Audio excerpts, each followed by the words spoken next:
In the original Resident Evil 2 from 1998, Sherry's sections mostly took place in the sewers. However, in the 2019 remake, Sherry only explores the inside of the orphanage. In this video, we're going to look at what happens if Sherry returns to the sewers.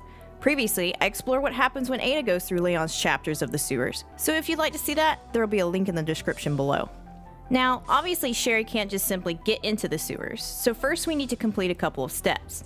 I'll be using a walkthrough walls mod when necessary, but for the most part, I'll be playing the game normally, and that requires escaping the orphanage in order to trigger the enemies in the sewers to spawn. For time's sake, I'm speeding up the footage of her escape with a couple of moments slowed down that I'd like to highlight as I found them particularly interesting. So if you'd like to go ahead and skip to the beginning of the sewer section, then jump to the timestamp on the screen. As we escape the orphanage and go through the bus, we see a grenade on the seat normally left for Claire's portion of the game. Upon picking it up, it actually appears on Sherry's hip, which is unusual as this didn't even happen with Ada's model. Continuing on, we need to open up the parking garage door with the key. The only reason for this is because it actually triggers flags in the sewers. Not only does it spawn the enemies, but it will allow us to use the item box as well. If we don't open the parking garage, many of the areas in sewers will not work properly.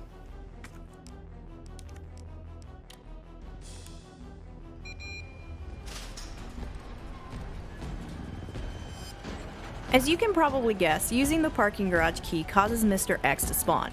Just to show it off, I let him punch Sherry a couple of times just to see what sort of animation she would have. Whenever she takes damage, her model actually grows to the size of an adult before shrinking back down to her normal size.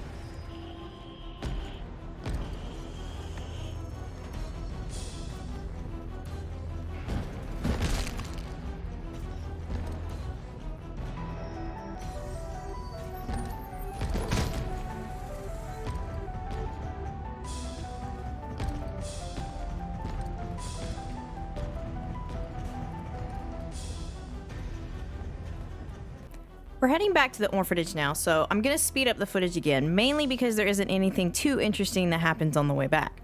There are no zombies or dogs for whatever reason. However, the moment we reach the gate into the yard area, the scene of Claire busting through the gate plays.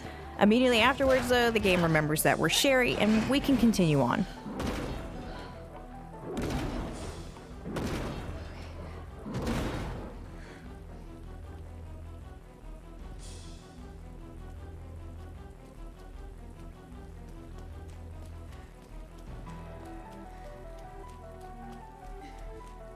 Now during this point, the game is running two sequences at once. It's both acting like we are in Sherry's section and in Claire's, and this shows by the dialogue on the bottom of the screen.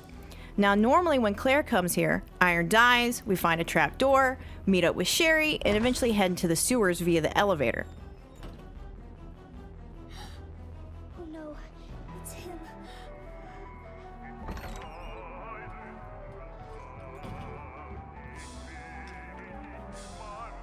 Unfortunately, this is still covered up, so I'll need to use a mod that pushes me down through the floor and into that section, which you can see here.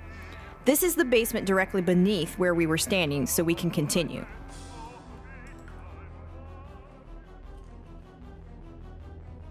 Claire! As we head down the stairs, we end up seeing the Sherry that we were supposed to rescue locked up, and now there are two Sherrys.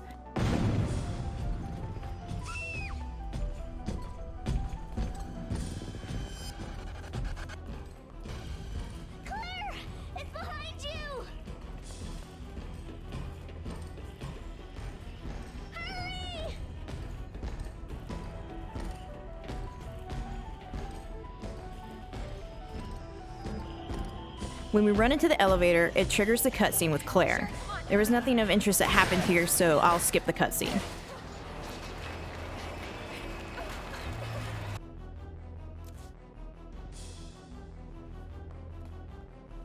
So that Sherry can stand a chance in the sewers, I'm going to go ahead and give her some weapons. For now, I'm showing off the quick draw, lightning hawk, shotgun, and grenade launcher. Like the grenade, Sherry actually equips the weapons to her back and hip like Claire and Leon's models.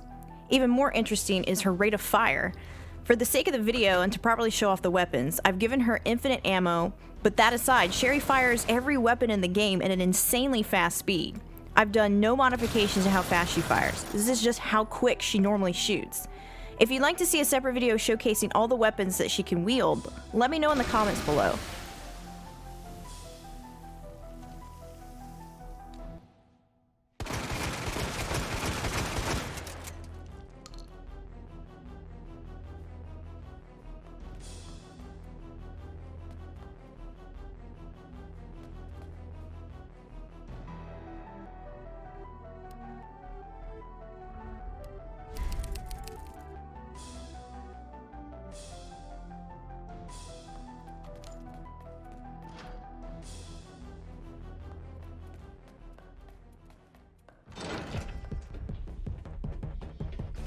Continuing on into the sewers, the dialogue for Claire plays, even though we still haven't switched back to her just yet.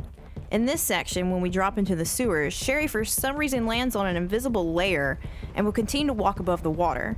This only seems to happen from this one specific ledge, as when doing some different testing, I found that she actually has a unique sliding animation down the hill and will land in the sewage normally.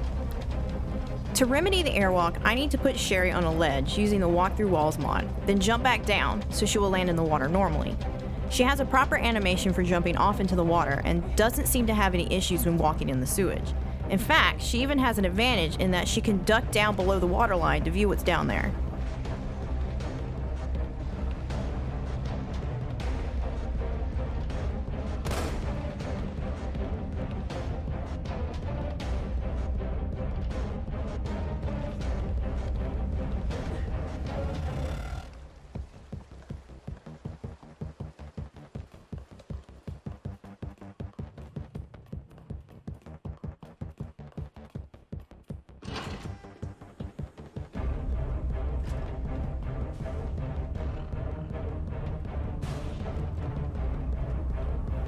Entering the next area, we see that Sherry can climb ladders normally, even with all those weapons strapped to her back.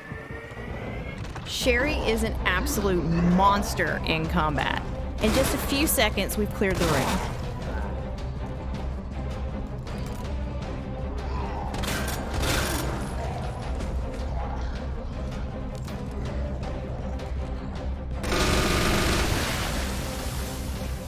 And hopping into the area below triggers the next cutscene for Claire.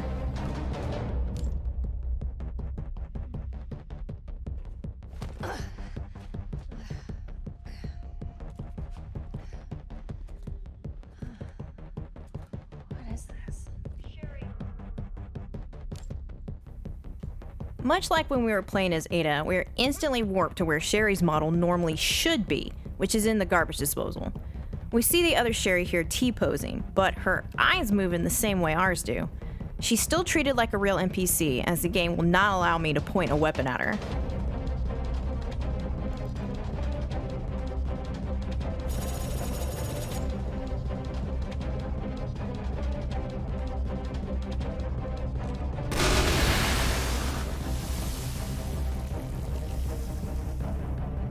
To escape this room, I need to use the Walk Through Walls mod again, and work my way back upstairs. From this point on, I want to try to play the sewer section as normally as possible to see what sort of hang-ups there might be with her.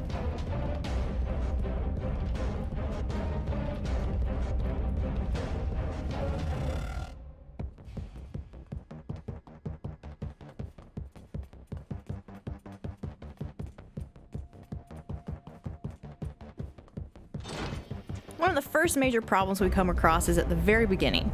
Sherry doesn't seem to have any animations for activating switches, which I'll need in order to lower the bridge here. While this might normally end a run through the sewers, we're going to persevere using the Walk Through Walls mod again.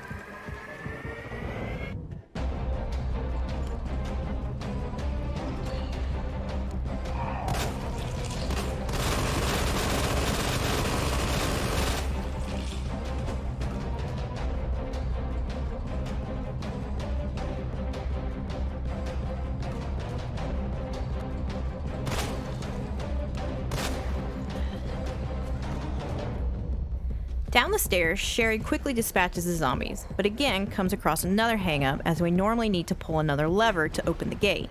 For now, we'll use the Walk Through Walls mod and keep going. It is of note though, that by not activating this switch, the G-type adult that would normally crawl out of the pipe here does not.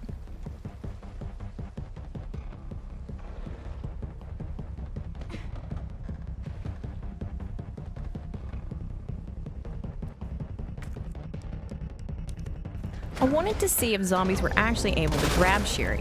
Unfortunately, she can't use grenades or knives normally, so I wanted to see if she could react with either of these weapons accordingly when grabbed. It's pretty exciting to see that she does in fact have animations for defending herself with both weapons.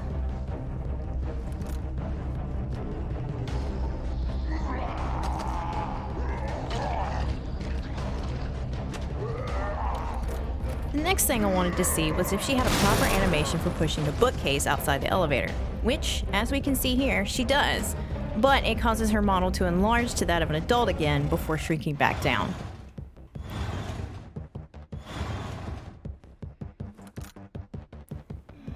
Jumping forward a bit, we're now in the section of the sewers with the multiple G-type adults, on our way to getting the chess pieces needed to unlock the door. Using Sherry's ability to crouch, we can instantly kill one from under the water.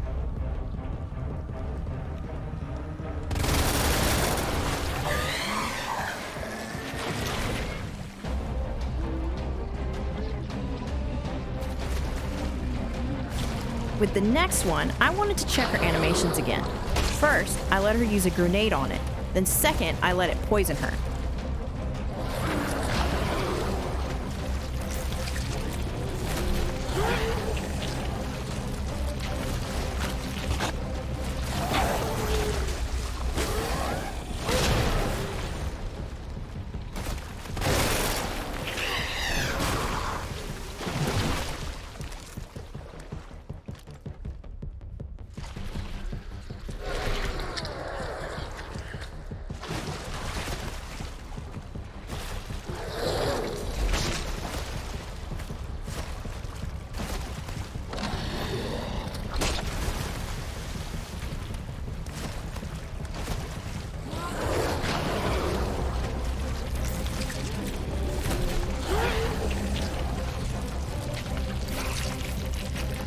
She has an animation for kicking it off, and then we can see she actually does retain the poison, and has proper animations for coughing as well.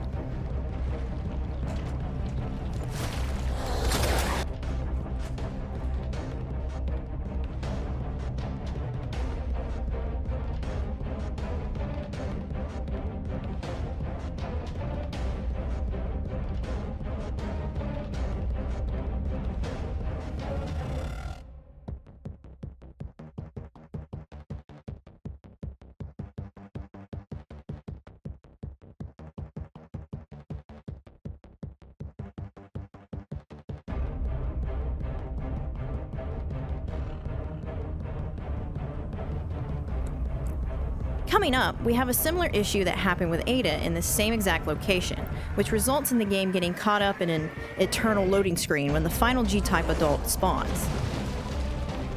Getting around this, I reload the autosave after Sherry acquired the chess pieces and then use a mod to move her to the room to insert the pieces and bypass the crash entirely.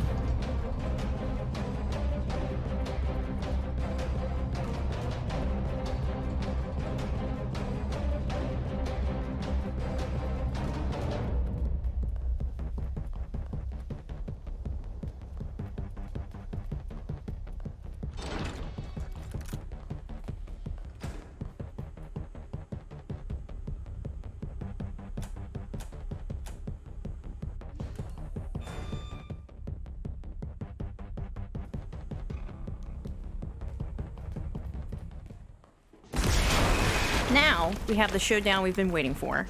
Sherry versus her dear old dad. The fight starts off pretty normal, and Sherry, being the walking tank that she is, has no trouble with causing damage to G.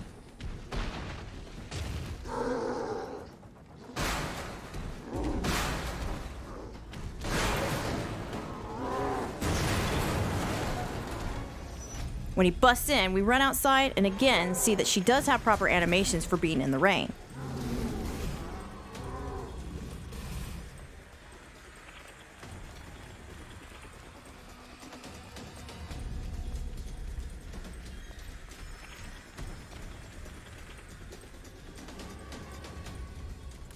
However, upon getting to the arena, we have a small problem.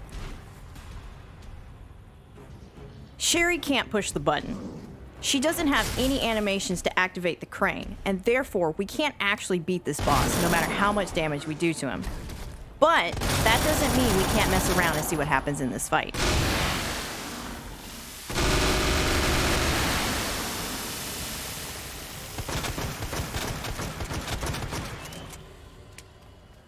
Normally, Sherry doesn't have regular animations for dying. If she runs out of health, she just kind of T-poses and the game soft locks. However, G is different. He has a grab attack that will instantly kill the player if they don't use a grenade or knife. I wanted to see what would happen. Sure enough, not only is he able to grab her, he eventually tosses Sherry down to her bedroom, where she gets locked and trapped forever, apparently. Finally, just to see what would happen, I'll drop a grenade to see if she can escape his grip. Normally, this would be where this all comes to an end. But what if I told you that this boss fight is actually entirely optional? The only thing keeping us from going to open the garbage disposal room is that the crane did not break the arena to give us a path to cross. By using the mod, we can simply walk out of the arena, say goodbye to dear old dad, and then go save ourselves.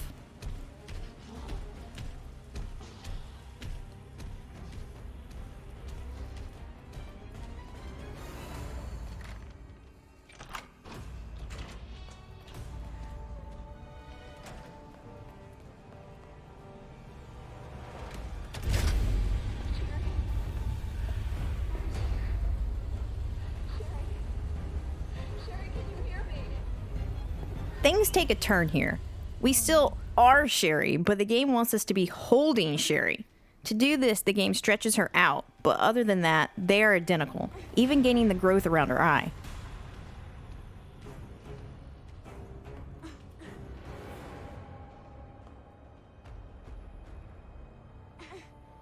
We carry ourselves to the train and get ready to head to Nest.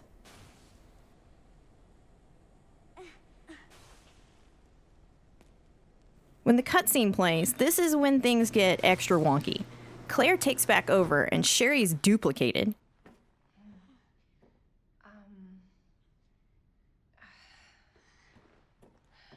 Here. Okay. Here you go. Just hold on, Sherry, okay? You're gonna be just fine.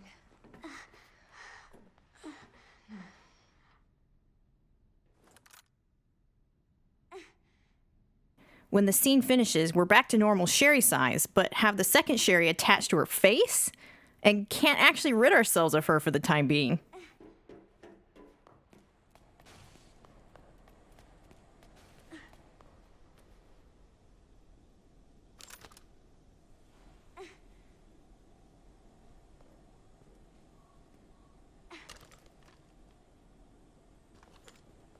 Unfortunately, due to lacking proper animations, we can't get the cable car to move, because we can't pull the lever. But that's not the end of Sherry's journey. Stay tuned for the upcoming video where we explore what happens when Sherry enters Nest and continues down Claire's path. Hey, you made it to the end of the video. Thanks for that. If you've enjoyed what you've seen, be sure to throw a like and subscribe for more content like this in the future. Thanks for watching.